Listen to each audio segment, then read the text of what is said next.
Pero sinabi nyo no, na hindi lang naman kayo ay nakaisip nito. No? Sila, may mga lalaki din pala Alam mo, ang tumutulong sa inyo. Oo nga, I was about to say, sabihin mo yung sinabi mo kanina sa briefing. Ay, naku. Bakit natuloy ang ganitong Daang Dokyu? Okay, it may sound a bit gender insensitive or sexist towards males, but I'm glad women are organizing this.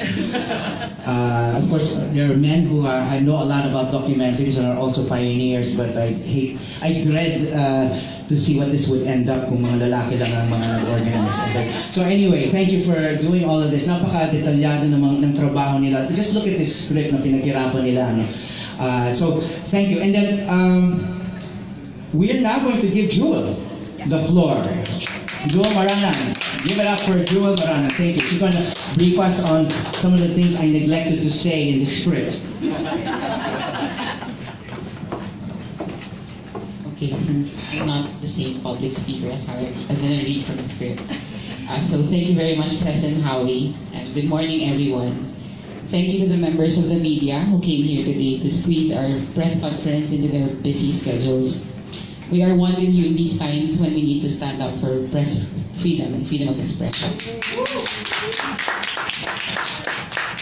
To the members of the film community who have gathered with us to support this endeavor of their colleagues in documentary, to the members of the Daang Dokyu team who have been with us since the very beginning. So, as Howie said, Daang Dokyu is a collective effort. It's a task that needed to be done, made public, and made bigger than ever had been tried in the country for documentaries. Let me give you some context.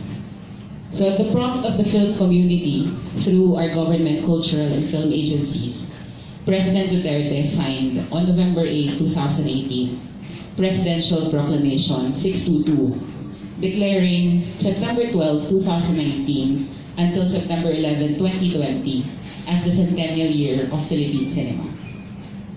Since then, much of the celebration had been around the cinema of the stars, who tours in independent cinema, narrative filmmaking, and the history of the movies.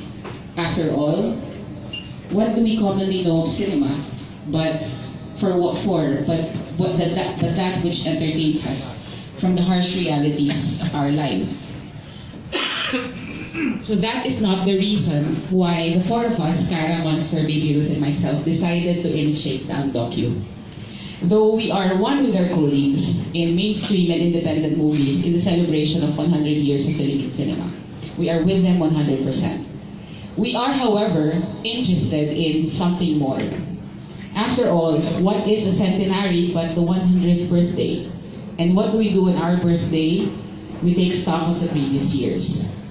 However, documentary is a form that relies primarily on the capturing, the interpretation, and representation of what is going on in real life and in society. So in taking stock of Philippine documentaries, our interest is not simply in the movies. Our interest is in what documentary has captured in the passing of the decades under the Philippine Republic, as a people born of the Philippine Islands, or even as a diasporic people with 10% of our population continuing the Filipino story abroad in almost all corners of the world.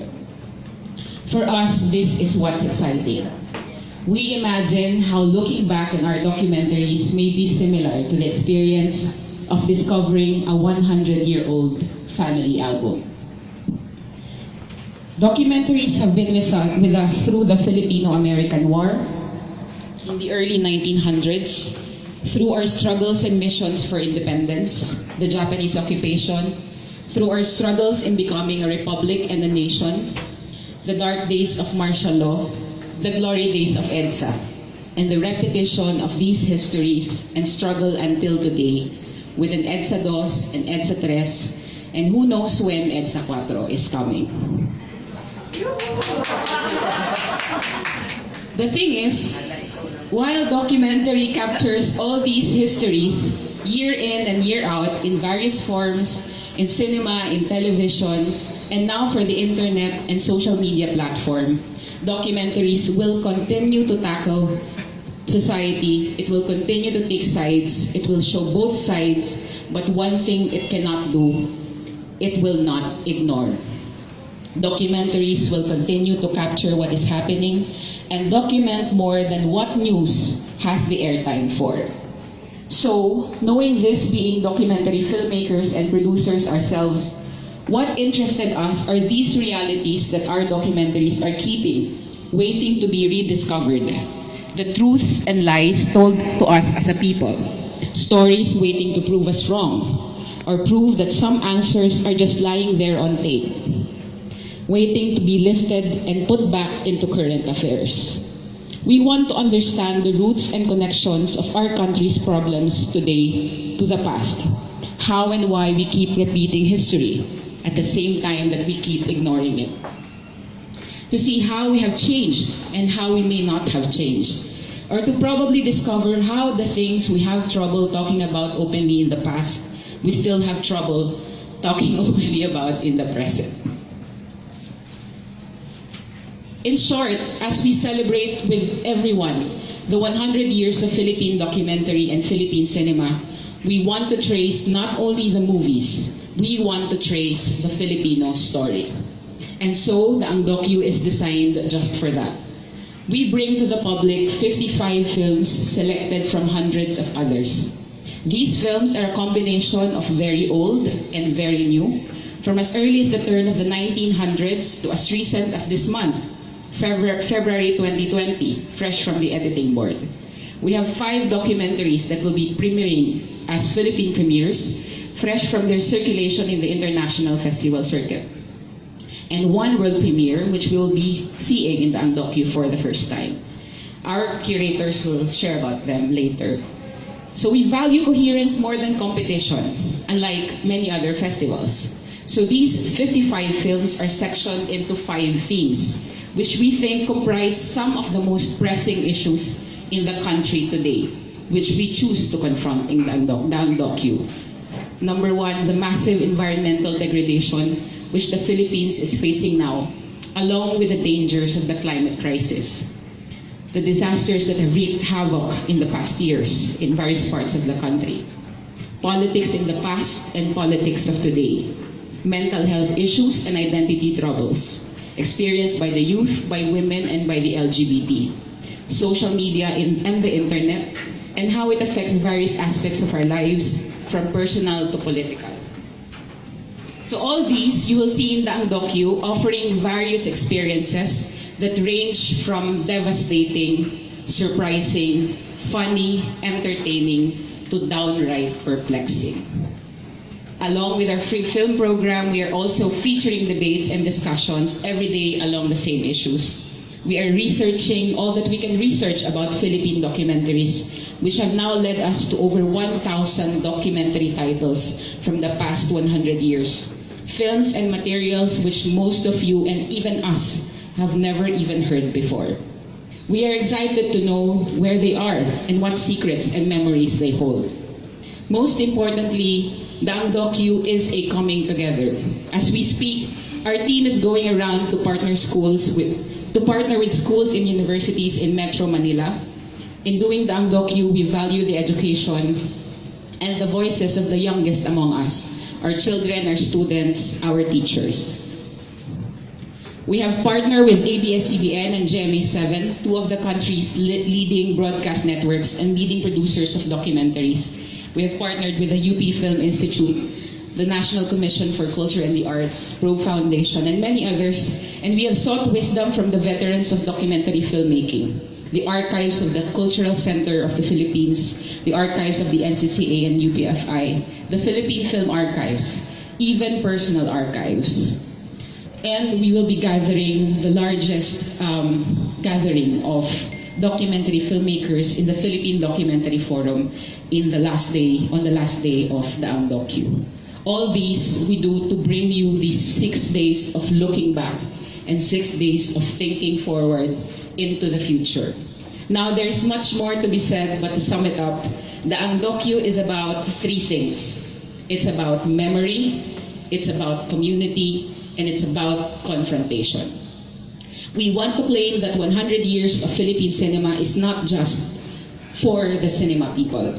It is for the public, it is for the youth, it is the 100 years of the Filipino story told in moving images. Thank you. Will be there, not just because of their films are going to be screened, pero they're going to be participating in some of the discussions. May magbibigay pa ng talks. Okay. Okay, shall I talk about the ABS Day or are you? Wait, No, you go ahead. No, I just lost my microphone. Oh, did I? Sorry. Wala. It's okay. Wait, it's a small. It's like if this were a world without documentaries, it's like never having met your grandfather, your grandmother, your parents, or never anyone in your ancestry. Wala kang nakilala, wala kang album sa pamilya, so you don't know who you are. You don't know, you have no templates of the past. You can't say, what would my mom have done in this situation? Wala kang ganun pag-iisip kasi you have no past. Diba? And you have no compass. You don't know where to go. You keep repeating the same mistakes and you keep going around in circles. So if you have storytelling from the past, I mean, we cannot be a nation without memory. There's so many missed opportunities. We're going to, keep falling into where we shouldn't be falling. We won't be moving forward. We can't really be getting to where we should go. So importante ang documentaries.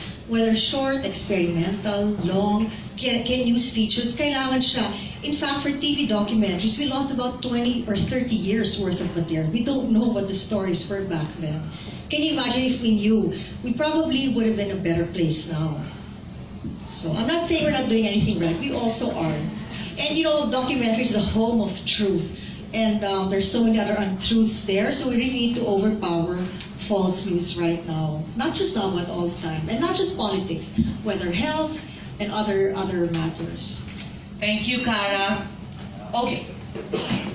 Here you go. Good afternoon, I'm Shirley Chua from Business World. I wanted to ask for an update on the oldest documentaries you're bringing home. Congratulations on your fundraising. So are they really coming home na? Yes, they are. They're really coming home. And I mean, this won't be even possible without the support of the community, everyone, because it's not part really of the grant that we applied, and we didn't really realize that it existed. So when we discovered it through the support of the University of London and British Film Institute, so when they said to us that it's 3,000 pounds, we were like, where do we get the 3,000 pounds? So naawa sa amin, the BFI said, okay, we'll cover na lang the half, but you have to release them on your own because this is your story after all. So sabi ko, paano ko magka-crowdfunding na ba? And then they were laughing at me, parang, okay, sige. And then wala na, kasi no choice na, parang time is of the essence. If you don't bring this home, it's another missed opportunity. So GoFundMe, sige. Noong una walang pumapansin, parang 200 pounds, 10 pounds, 15 pounds. And then 2 weeks before the deadline, somebody told me, maybe you should start tagging your rich friends. So I tagged Tom de Venecia, I tagged Rachel Arenas, and even Manel Diary of Central Love, which is one of our partners, they supported that. So it's really, actually what's amazing about it, it's actually the Filipinos who are bringing the oldest Filipino documentary back home. And that's a big feat for all of us. We're owning our story. So yeah, it's coming home and we're premiering it on the last day. The first thing that we're gonna do is have a caravan. Because you already have all these treasures of films that you could actually bring around the Philippines. And it cannot just be contained in UP. So we're planning to bring it around the country. And then 100 years only happens once. So there will be another event, but it's going to be something else. So we will see how the support will be, if we can get some momentum. But definitely we will try to share all the treasures that we found in this festival. Is this for free or may ticket ourselves? All the screenings at the Cine Adarna, that's the bigger theater of UP, may buy it. It's really very cheap. Just check out the website. 100 pesos. 100 pesos. And then at the back, the videotheque where we'll have talks and some screening that's free to the public. So I hope you can tell people to come. I just want to acknowledge one of our most important partners, the Pro Foundation. Yes, makulot ka. Thank you, Pro. Thank you to Cheche Lazaro also. I mean, you talk about integrity, you think of Cheche Lazaro. She's also been helping us. A lot of the people embedded in the networks or doing indie films are Cheche's babies. I'm one of them. Thank you, Yas and Nancy. Cheche will be the